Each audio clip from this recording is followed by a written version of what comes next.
You ever witness a moment that makes your blood boil, and then, moments later, fills your heart with pride? Because what happened one afternoon in Ironwood, Montana, was exactly that. It started with a fall, a cruel, unnecessary fall. Joe Carter, 90 years old, was just out for a peaceful walk. Nothing fancy, just an old man with a cane headed to grab his favorite treat from the corner diner. He wasn't looking for trouble. He wasn't asking for attention. All he wanted was his weekly lemon square. But what he got instead was humiliation. He was passing a group of teenagers outside the diner, 4 or 5 of them, laughing loud, legs stretched across the sidewalk like they owned the place. Joe, being the kind soul he is, didn't shout or push. He politely said, "Excuse me, fellas, mind if I pass through?" One of them, the kind of kid who thinks disrespect is cool, looked him over and smirked. "Ha, how old are you? 100?" The others burst out laughing. Joe chuckled quietly, trying not to let it sting. But then the lead kid stepped in closer. He said, "Yeah, I think we do mind." And with that, he shoved Joe. Not a little nudge, a shove, deliberate, meant to hurt. Joe's cane flew out of his hand, his body stumbled sideways, and suddenly this 90-year-old veteran who had once crawled through battlefield trenches was falling off the curb and into a street full of oncoming traffic. Cars swerved, horns screamed, tires screeched against pavement. But Joe, with reflexes most wouldn't expect from a man his age, managed to catch himself just in time. He didn't hit the ground, but that's not the point. The point is, those boys laughed. They howled. One of them said, "Look at Grandpa go. Bet he learned that move back in Nam." Another clapped like it was a comedy show. And then they walked off, smug, untouchable, into a side alley like nothing happened. Joe stood there, shaken, not because he was scared, not because he was hurt, though he was, but because something deeper had been broken. Not bones, dignity. He'd survived 3 wars, lied about his age to enlist when he was just a kid. He'd served in places most of us wouldn't last a day. And now here he was, 90 years old, tossed aside by kids who wouldn't last 5 minutes in his boots. A woman rushed over to help him. "Are you okay?" she asked, horrified. Joe steadied himself. His hip ached, his pride ached more. But he simply nodded. "I'm all right, ma'am. Thank you kindly." He could have gone home then, just turned around and limped back to his small apartment filled with old photos and dusty medals. But something stopped him, a still burning fire, a voice in the back of his mind saying, "This isn't over." Because Joe Carter wasn't just some sweet old man. He was a Marine. And Marines don't back down. Not from bullies, not from disrespect, and not when one of their own is treated like nothing. Now here's where it gets interesting. See, Joe knew exactly where that alley led. It was a dead end, literally. The kids didn't know it, but they had walked straight into a corner. And Joe also knew who was just 2 blocks away. Ironwood's Marine Corps recruiting station. And inside that station, a man named Gunnery Sergeant Ellis, young, fierce, and famously protective of the old guard. Joe had met him once at a local veterans lunch, just once, but that was enough. He didn't have Ellis's personal number, but he did have the station's front desk. Joe pulled out his flip phone. Yep, a flip phone, the kind you can barely text on. His hands trembled slightly, not from fear, but from the cold edge of resolve. He dialed. "Marine Corps Recruiting Station, Sergeant Red speaking." "Sergeant," Joe said, voice calm, "this is retired Artillery Sergeant Joe Carter. I need to speak to Gunnery Ellis, now." There was a pause, a shift in tone. Then, "One moment, sir, right away." Joe waited. The line clicked. "Ellis here. Who's calling?" "Gunny, Joe Carter. I've got a situation." Ellis didn't miss a beat. "Sir, are you injured?" "Just bruised. Physically, I'm all right, but it's what they did that matters. 4 or 5 boys pushed me into traffic, laughed about it. They're in the alley behind the old laundry depot, 3rd and Elm. Gunny Ellis went quiet for a second. Then, understood. Stay away from the alley. We'll take care of it, Marine Corps style. Joe hung up, his heart steady again. He found a bench with a clear view of the alley's mouth and waited, because he knew something was coming. Something those teenagers would never forget. 10 minutes, that's all it took. Joe was still sitting on that bench, watching the mouth of the alley when he saw them. Not in combat gear, not with weapons, but with something even more intimidating. Discipline, unity, purpose.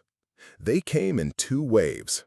The first, 2 Marines in sharp blue service uniforms, boots echoing on the sidewalk. Behind them, 6 more in olive green utilities, recruiters and trainees. Every single one of them walking with that unmistakable Marine posture. Not aggressive, not loud, but like a wall of honor moving through the city. At the front of the formation, Gunny Ellis. He wasn't yelling. He didn't need to. His presence spoke louder than any words. They moved like a unit, peeling off the sidewalk with calculated precision. Joe watched as 2 of them flanked the alley's entrance, blocking escape. The others, they went in. No one saw what happened inside. Not Joe, not the people passing by. But the laughter from earlier, it stopped instantly. A silence fell over that alley like a curtain had dropped on a bad act.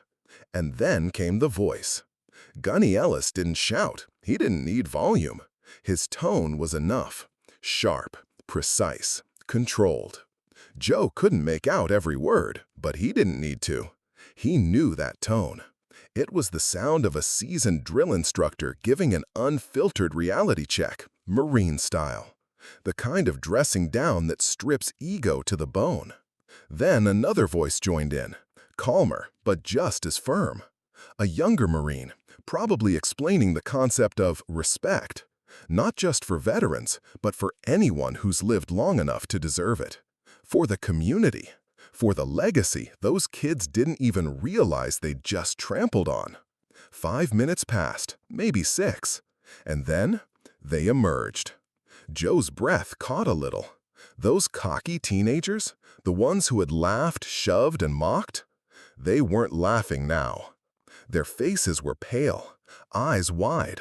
One kid looked like he might cry. They walked, not ran, out of that alley like they were leaving a battlefield. Heads down, shoulders hunched, no eye contact, no swagger. It wasn't fear exactly. It was something deeper, recognition, maybe even shame. They hurried off down the street, stumbling over each other in their rush to get away. And Joe? He sat there silently, taking it all in. Not gloating, just breathing. Finally. Then came the Marines.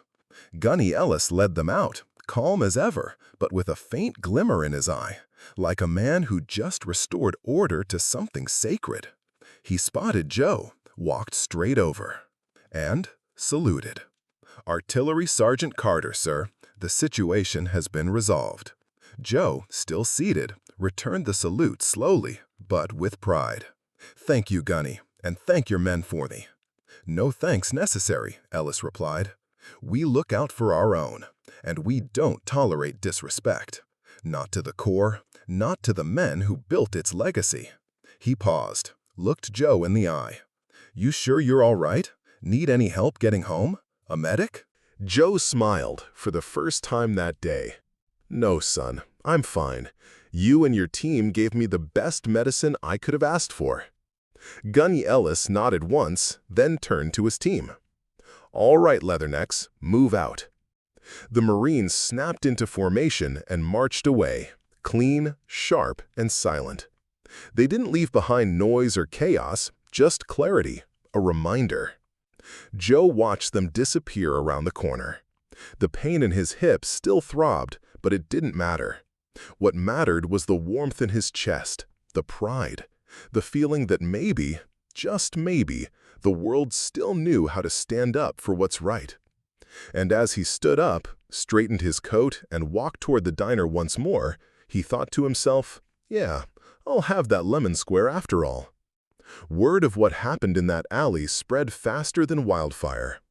Nobody saw fists flying, nobody heard screams, but somehow everyone in Ironwood knew that something had gone down, something that left a mark, not on the street, but on the people. Within 24 hours, the story had grown into a kind of whispered legend. Did you hear about those kids who messed with the old vet? They say the Marines showed up out of nowhere, straight into the alley. He didn't even lift a finger, just made one phone call. The neighborhood had seen its share of disrespect over the years. Teenagers spray-painting fences, skateboarding over flower beds, throwing trash at old folks' porches. People had gotten used to it, shrugged, sighed, moved on. But not anymore. Those same teens who shoved Joe Carter, they started holding doors open, saying yes sir and no ma'am, tipping their heads at anyone over 60. Some folks said it was fear, maybe, but others saw something different, respect. Learned the hard way, sure, but real. As for Joe, he didn't go around bragging. He didn't post about it or try to stir attention. That's not who he was. But people noticed. When he walked by the Marine Corps recruiting station, whoever was on duty would step outside, every time. They'd snap to attention and give him a crisp salute. And Joe? He'd nod back, quiet, steady, proud. His walks became a little more frequent, not because he needed more lemon squares, but because something in him had shifted. He felt visible, not as some fragile old man with a cane, but as who he really was, a Marine. A man who had given his youth to something bigger, who had watched friends fall beside him, who had earned every wrinkle and every scar. And now, finally, the world seemed to remember. A few weeks after the incident, Joe got a letter, hand-delivered by one of the young Marines from that alley crew. It was signed by Gunny Ellis and stamped with the official seal of the Corps. Inside, a short message. To Artillery Sergeant Joe Carter, for upholding the spirit of the Corps long after your service, and for reminding us that honor is not just something we wear, it's something we live. Semper Fi. Joe held that letter for a long time. He didn't frame it, he didn't hang it, but he kept it close, tucked inside the same old box where his medals lived, next to yellowed photos and folded flags. Because that's what it meant to him. Not a trophy, not revenge, just a moment where the world remembered what should never be forgotten. The kids in the alley didn't need jail time. They didn't need a lecture from a judge or a suspension from school. What they needed, what they got, was a lesson in something schools don't always teach. That when you mess with the wrong man, the world might just show you why respect matters. And sometimes it does so with boots, uniforms, and a cold, steady voice in a quiet alley. Joe Carter still takes that same walk every Thursday, past the diner, past the alley, past the recruiting station. Sometimes he gets nods, sometimes salutes, sometimes just a quiet thank you from a stranger. But every time he walks tall.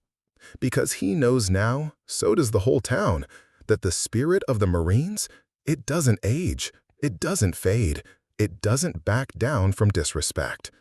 And when one of their own is pushed, they push back with honor.